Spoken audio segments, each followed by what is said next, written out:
So with this miserable excuse for a video, I'm caught up on what I owe you from the days I was missing, which means from next week I can get back into routine and it's all fine and dandy.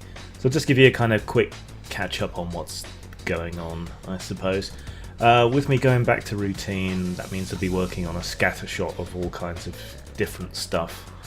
My pen name Erotica, the game material, which will be more adventures and supplementary material for Gore primarily for the foreseeable future, longer form fiction, bits and pieces of everything, plus whatever freelancing and consulting I can get in. So if you need a freelance writer for anything, or a freelance game designer for anything, or you want a consultation on a game that you're thinking of doing, hit me up, maybe I can help you out, we shall see. So I'm giving some more thought to this whole idea of doing a book about Gamergate. And it seems like Brad Glasgow's already doing a book which will be the kind of neutral, researched book about the whole thing, I suppose.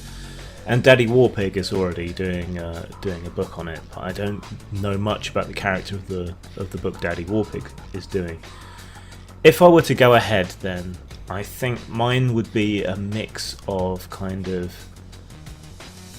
gonzo journalism, I suppose, with some statistical backup. It would be lived experience, if you will, from being in the trenches. And you know, I was involved in Gamergate since before it was Gamergate.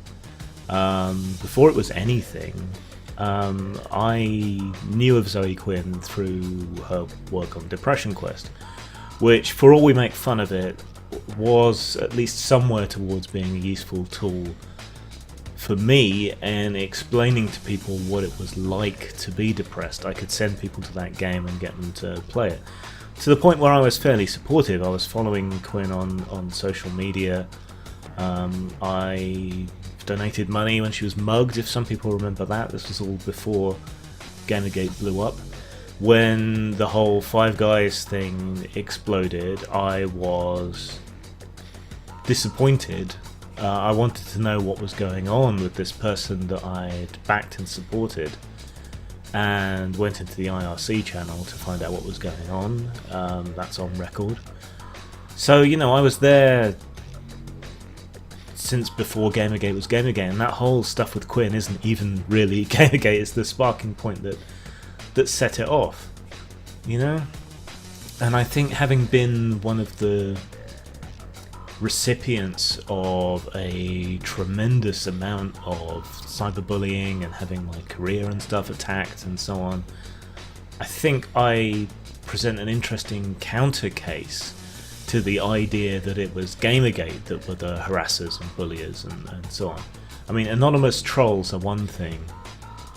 Being attacked by people openly, you know, using their real faces, their real names, you know, people who are involved in the games industries or people who are involved in publishing, you know, that was kind of hard-hitting and massively disappointing to find out that people involved in the industries that you're involved in and that have had past bad experiences, whether it be with Jack Thompson or Pat Pulling or whoever else, you know, in previous moral panics, bought so wholly into this one.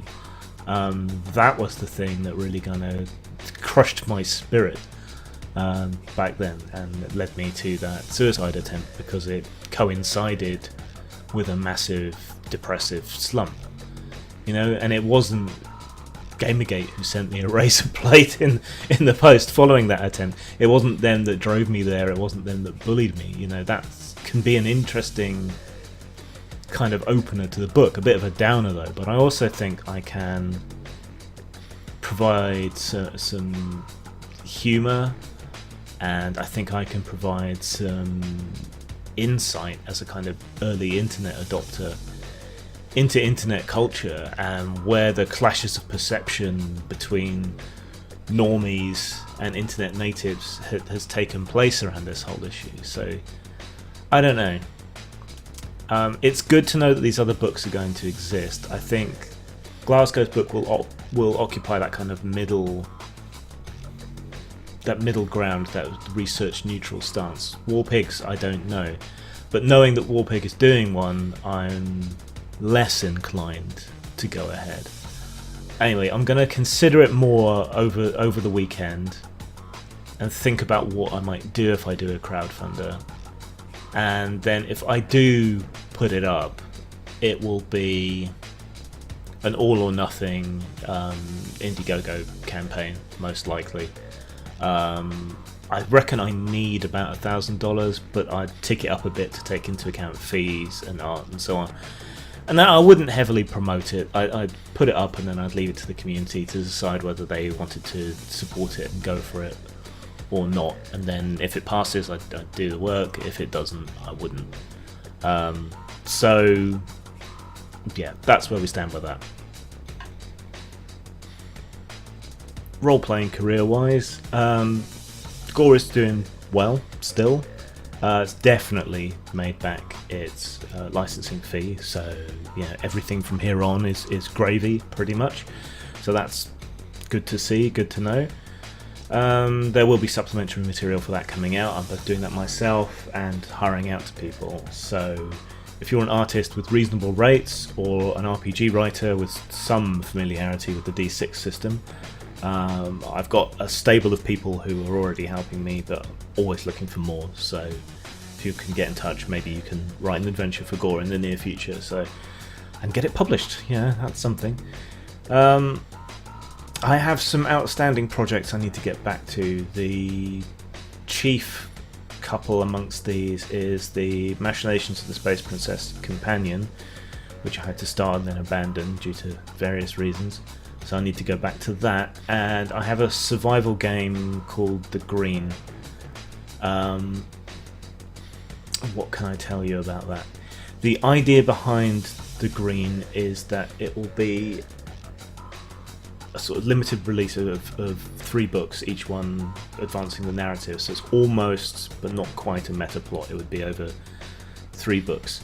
At the moment, other than the covers, I'm not intending to use any art. Everything's intended to be descriptive on purpose. So in place of where you'd have art, you'll have small passages of descriptive text and so on. System-wise, it will use the basis of the system I use for Kagai. So the idea is that it really rewards players for working together. And the other main element you might find interesting is that it's intended to use the basis of Maslow's hierarchy of needs, weirdly, as a sort of central strut to the system to encourage players to make the effort to make their character's existence better, because you won't be able to use your full capacity, your full capability, unless you've met all your needs. So, the basics are like food and shelter and water. That's the lowest level. Provided you're meeting those needs, then you can at least do something. But it will then encourage them to seek out comfort and knowledge, friendship, relationships, and so on, so that there is a mechanism driving people to engage with the survival necessities, but also to crave and desire and want more, so that they can get the full mechanical benefit. So like, even if you're like the greatest ninja in the world or whatever, with a full dice pool of 10 dice or whatever, if the only needs that you're meeting are food and water and shelter, then you're not going to be rolling more than 2, 3, 4 dice, because you're not taking care of yourself, you're not meeting all your needs. So anyway, that's the basic idea behind that. It's a bit quirky. I'll be interested to see how people take to it, but that's on the side there. The Machinations of the Space Princess Companion, on the other hand, is meant to be a kind of set of alternative rules and fixes to issues that people have thrown up with MOTSP since it's been out. So hopefully I'll get around to that. I'll be doing some interviews and things on various streams and blogs and so on and so on. Keep an eye on postmortemstudios.wordpress.com, because I'll be linking that kind of stuff there. Interestingly, I hope to be appearing on a Second Life Gorean radio show that apparently lots of Goreans who don't just do Second Life appear on. So that's kind of a direct to the right audience appearance that I hope gets sorted out soon. And I should be reappearing on Mythwits at some point in the future. But if you run a blog or a stream or a podcast or whatever, role-playing or otherwise related to this recent release, then get in touch. If you're just an individual who wants to ask me something, you can find me on Twitter, Facebook, the blog, YouTube. That's here, by the way. Anywhere else you want to. If you want to ask something more in depth, or you want to get some, really good advice or whatever, then support me on Patreon and hit me up there. People there get priority, and you also get discounts on my material from time to time.